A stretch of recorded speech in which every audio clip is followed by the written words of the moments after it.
When a Christian fulfills their duty as a Christian, they automatically have an authority. It's like a police officer.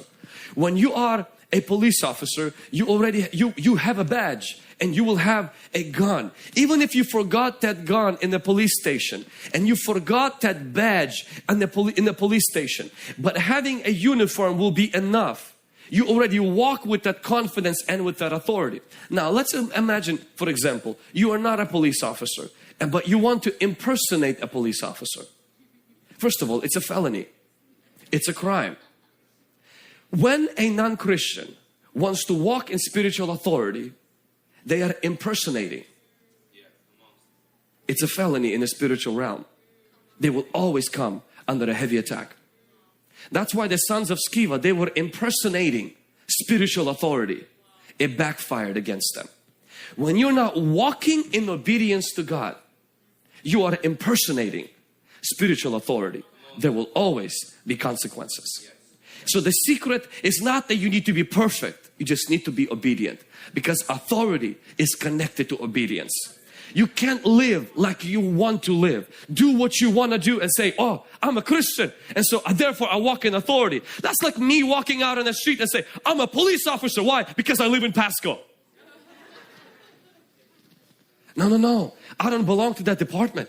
No. The chief of police did not release me. They did not give me the identification. Now I can buy the police uniform on eBay. I can buy the badge on Amazon. It does not make me a police officer. It does not make me somebody who has the authority. I will always walk with insecurity. And that's why what Everett said today, he did the meditation and all this stuff, but the spiritual world recognizes one name.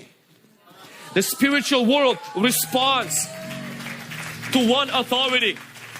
And that authority is the name of Jesus. Now, if I am really good liar and if I am really good fake person, I can fool one or two people in Pasco with a fake impersonation, with a fake ID, and with a fake and with a gun and with a fake wardrobe. I can pull them over and even take their money, but that will only go so far.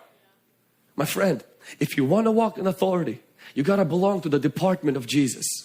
You got to have Jesus as your chief of police. You got to have Jesus clothe you with righteousness. You got to, and then He gives you His badge, and then He gives you His power. But please understand, if you do not walk in obedience and you will pretend to have authority, you will not have authority. Because that authority is given to people who walk in obedience, not to those who are perfect. Let me say that again. Because some of us in here today say, Vlad, but I still have shortcomings. You're a babe. I still have certain issues. Maybe you're a lamb. I am not saying today that it only belongs to the shepherds. Authority belongs to the sheep, and authority belongs to the lambs. Authority doesn't just belong to spiritual fathers. It also belongs to spiritual young men, and it also belongs to spiritual babes. Authority doesn't just belong to people whose names are known on YouTube and who write books on deliverance. Authority is known by people who they're just called 70. Their names were not known, but it didn't matter. Because as long as you're walking in obedience, you will walk in your authority.